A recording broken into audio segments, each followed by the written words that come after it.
تھوڑی سی بات اور دعا. بسم اللہ الرحمن الرحیم نحمده ونصلي ونسلم على رسوله الكريم اما بعد فاعوذ بالله من الشیطان الرجیم بسم اللہ الرحمن الرحیم وَإِن تَعُدُّوا نِعْمَةَ اللَّهِ لَا تُحْصُوهَا إِنَّ اللَّهَ لَغَفُورٌ رَحِيمٌ. وقال رسول الله صلی اللہ علیہ وسلم خيركم من تعلم القرآن وعلمه. صدق الله وصدق رسوله النبي الكريم.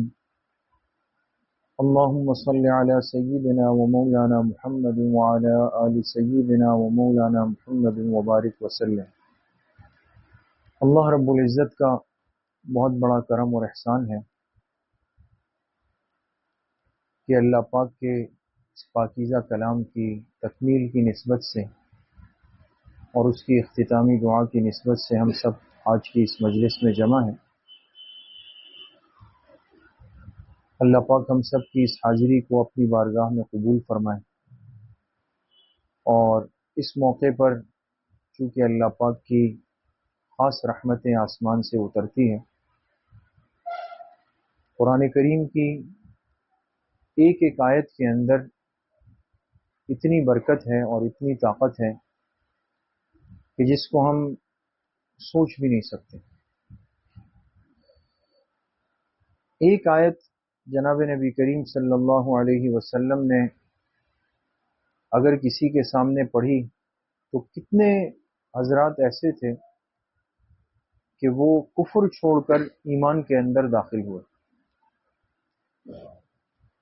تو گویا قرآن کی ایک آیت لوگوں کی ہدایت کا ذریعہ ہے، لوگوں کے ایمان کا ذریعہ بنا، لوگوں کو گمراہی سے نکال کر نور کے اندر لانے کا سبب بنا. تو پورے قرآن کریم کے اندر اللہ پاک نے کتنی برکتیں رکھی ہوں گی. خوش نصیب ہے وہ لوگ جو اللہ پاک کے اس کلام سے تعلق جوڑ کر اپنی زندگی گزارتے ہیں. اور پھر ماشاءاللہ ماہ مبارک چل رہا ہے جو بہت زیادہ رحمتوں کا، برکتوں کا اور اللہ پاک کی سعادتوں کا مہینہ ہے. دوسرا عشرہ بھی بہت تیزی سے چل رہا ہے جس کے لیے فرمایا کہ یہ عشرہ مغفرت ہے، یہ مغفرت والا عشرہ ہے.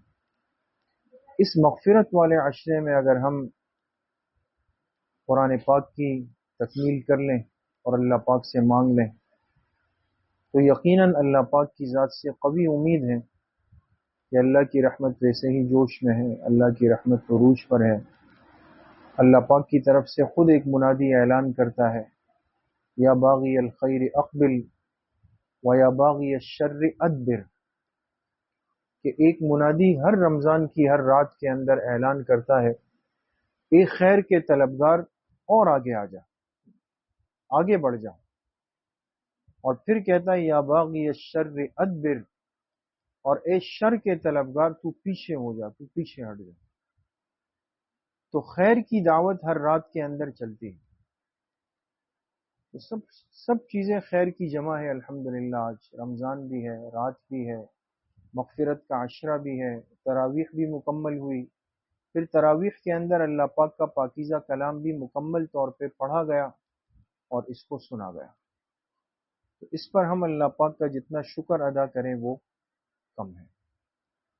اور جتنے دن جتنی راتیں اب اس وقت ہمارے پاس باقی ہے، ہم میں سے ہر ساتھی یہ فکر کر لیں اور یہ کوشش کر لیں کہ جتنا وقت ابھی باقی ہے ہم اسے خوب قیمتی بنا لیں. ایک ایک لمحے کی قدر و قیمت کو ہم پہچان لیں. ہمارے اکابر کے جو رمضان کے معمولات ہیں ان کو بڑی محنت کے ساتھ جمع کیا گیا. اور یقیناً کیونکہ طلباء ساتھی بیٹھے ہیں، علماء بیٹھے ہیں، کہ حضرت شیخ الحدیث مولانا محمد زکریا صاحب رحمۃ اللہ علیہ نے اس مجموعے کو جمع کیا اور اس کا نام کیا رکھا؟ کسی کو پتا ہے؟ اکابر کا رمضان. اکابر کا رمضان یعنی ہمارے بڑے رمضان کیسے گزارتے تھے. تو انسان حیران ہو جاتا ہے جب وہ کتاب پڑھتا ہے. اس میں تمام ہمارے حضرات جو ہے وہ سب کے حالات موجود ہیں، یعنی حضرت نانوتوی رحمۃ اللہ علیہ سے لے کر کے حضرت مولانا سید حسین احمد مدنی رحمۃ اللہ علیہ، اور یہ سب کے حالات موجود ہیں. اس میں ایک بڑی عجیب بات یہ ہوئی کہ حضرت شیخ الحدیث مولانا زکریا صاحب رحمۃ اللہ علیہ جب یہ حالات جمع کر رہے تھے تو انہوں نے اس کی دو شکلیں بنائیں. ایک صورت یہ کی کہ بعض حضرات کے پاس خود تشریف لے گئے، جیسے بڑے حضرات تھے یا جو اساتذہ تھے ان کے پاس جہاں تک خود جا سکتے تھے خود گئے، اور ان سے درخواست کی کہ آپ جو ہے وہ اپنے رمضان کے معمولات لکھ لیں تاکہ بعد کے لوگوں کو اس کو دیکھ کر ہمت ہو جائے. اور دوسرے حضرات کو انہوں نے خطوط لکھے، اور خط کے اندر باقاعدہ کچھ سوالات لکھے جاتے تھے. وہ ہم نے دیکھا ہے وہ خط جو حضرت شیخ الحدیث صاحب رحمۃ اللہ علیہ نے بنایا تھا، اور وہ خط کے ذریعے سے پھر وہ معمولات ان پر آتے تھے. تو حضرت نے حکیم الامت حضرت مولانا اشرف علی تھانوی رحمۃ اللہ علیہ کو بھی خط بھیجنے کا ارادہ کیا کہ ان کے معمولات رمضان جو ہے وہ بھی موصول ہو جائے، اس لیے کہ حضرت تھانوی رحمۃ اللہ علیہ کے یہاں تو رمضان کا بڑا وہ تھا، اہتمام تھا. لیکن خود حضرت شیخ الحدیث صاحب فرماتے ہیں کہ مجھے ان کے پاس جانے میں ایک حجاب سا ہو رہا تھا. حضرت تھانوی رحمۃ اللہ علیہ کے پاس جانے میں ایک حجاب سا آ رہا تھا کہ بھئی میں کیسے جاؤں. ان کے یہاں بڑے اصول ہے اور نظم و ضبط تھا، بڑی ترتیب کے ساتھ چلتے تھے. تو انہوں نے کیا کیا، حضرت کے جو خانقاہ کے خادم تھے ان کو وہ خط دے دیا کہ بھئی آپ یہ خط لے جائیں اور حکیم الامت حضرت تھانوی رحمۃ اللہ علیہ سے میرا نام لیں کہ میں نے بھیجا ہے، اور آپ اپنے معمولات رمضان ایک کاغذ پہ لکھ کے ہمیں بھیج دیں. اب حضرت تھانوی رحمۃ اللہ علیہ کا تو بڑا نفیس اور لطیف ذوق تھا، مزاج تھا، ہر بات کو گہرائی میں جا کے سمجھتے بھی تھے اور محسوس بھی کرتے تھے. تو جب ان کے پاس خط گیا اور ان کے خادم نے دیا، کہا کس نے بھیجا ہے، تو کہا کہ کاندھیلا سے، کاندھیلا جو علاقہ ہے، کہا وہاں سے محمد زکریا نام کے ایک شخص نے یہ خط آپ کے نام پہ دیا ہے. وہ سمجھ گئے کہ مولانا زکریا صاحب رحمۃ اللہ علیہ، کیونکہ ان کا ایک بڑا خاندانی سلسلہ تھا. حضرت تھانوی رحمۃ اللہ علیہ نے جب وہ خط دیکھا کہ اس میں معمولات رمضان پوچھے گئے ہیں، تو انہوں نے جو جوابی خط لکھا تو اس میں یہ لکھا کہ آپ کو اگر واقعی شوق ہے میرے معمولات معلوم کرنے کا تو آپ میرے خادم کو کیوں واسطہ بناتے ہیں بیچ میں، آپ مجھ سے براہ راست آ کے معلوم کر لیں کہ میرے معمولات کیا ہیں. اور اگر آپ براہ راست مجھ سے ملاقات نہیں کرنا چاہتے تو پھر ہر شخص کے جو معمولات ہیں وہ اللہ پاک کے سامنے ہوتے ہیں، ہم کیوں اپنے معمولات ہر ایک کو بتاتے پھریں، مناسب نہیں ہے اس طرح. تو حضرت نے یہ جواب دیا. اب اصل بات یہ کہ آپ اگر یہ کتاب خریدیں گے تو اس میں آپ کو اکابر کا رمضان میں حضرت تھانوی رحمۃ اللہ علیہ کے معمولات ملیں گے، وہ آپ کو ملیں گے کہ ان کے معمولات کیا تھے. تو اب سوال یہ بنتا ہے کہ حضرت تھانوی رحمۃ اللہ علیہ نے تو اپنے معمولات لکھے نہیں، پھر کیسے اس کتاب کے اندر آئے؟ یہ ایک ضمنی بات بیچ میں آ گئی لیکن فائدہ دے گی انشاءاللہ. تو اصل میں ہوا یہ تھا کہ حضرت تھانوی رحمۃ اللہ علیہ کے جو رمضان کے معمولات تھے وہ حضرت کے جو خادم خاص ان کے ساتھ رہتے تھے انہوں نے اپنی ایک ڈائری کے اندر وہ محفوظ کیے تھے. جیسے ہوتا ہے نا کبھی بعض طلبہ استاذ کے بہت قریب ہوتے ہیں تو وہ ایک ایک چیز کو محفوظ کر رہے ہوتے ہیں، وہ اس کو لکھ رہے ہوتے ہیں. ایک دفعہ ایسا ہوا کہ ہمارے ایک ساتھی ہوتے تھے مسجد میں، اب بھی کبھی کبھی آتے ہیں، تو انہوں نے ہمارے ایک طالب علم سے پوچھا کہ امام صاحب جو ہے وہ فرض کے بعد کیا کیا پڑھتے ہیں، یعنی فرض نماز جب ختم ہوتی ہے فجر اور عصر، کیونکہ اس میں ذرا وقت ہوتا ہے نا دعا میں، تو عموماً اس میں ہم لوگ کیا پڑھتے ہیں؟ یعنی فجر اور عصر کے بعد تسبیحات فاطمی پڑھتے ہیں نا، لیکن ظاہر سی بات تسبیحات فاطمی تو بہت زیادہ تو 30-40 سیکنڈ میں ہو جائیں، لیکن آپ نے دیکھا ہوگا کہ علماء کافی وقت لگاتے ہیں، وہ بہت کچھ پڑھتے ہیں۔ تو اس ساتھی نے ہمارے ایک طالب علم سے پوچھا کہ امام صاحب کیا پڑھتے ہیں اس میں؟ تو ایک سال سبق پڑھاتے ہوئے ایسا ہوا تھا کہ طلبہ کے سامنے میں نے کچھ باتیں عرض کی تھی کہ فرض نماز کے بعد ہمیں کیا پڑھنا چاہیے۔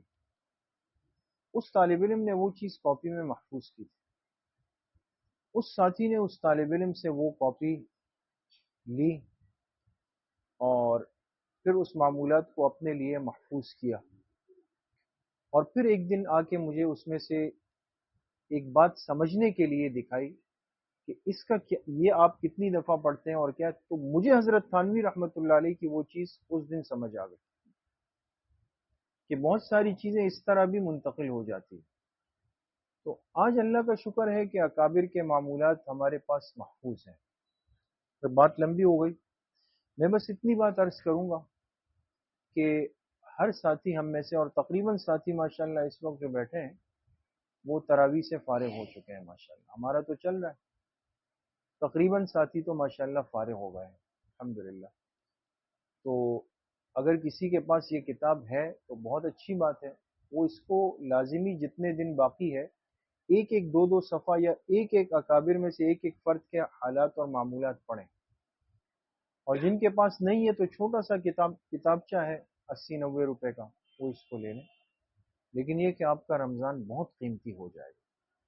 بہرحال بہت قیمتی مجلس ہے، قرآن کریم کی تکمیل کا موقع ہے، دعاؤں کی قبولیت کا وقت ہے۔